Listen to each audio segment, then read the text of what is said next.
एका वकिलाच्या लेखणीनं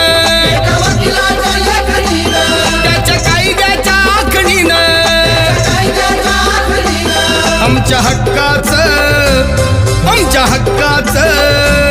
आमच्या हक्काचं लेखन व माय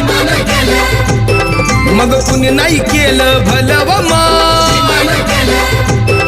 अगं दिल्लीचं दालन फुलं व माय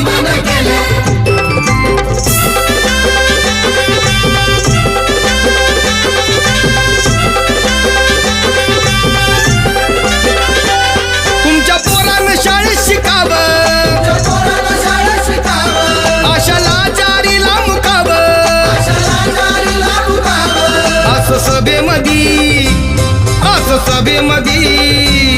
असं सभेमध्ये भाषण व माय मग कुणी नाही केलं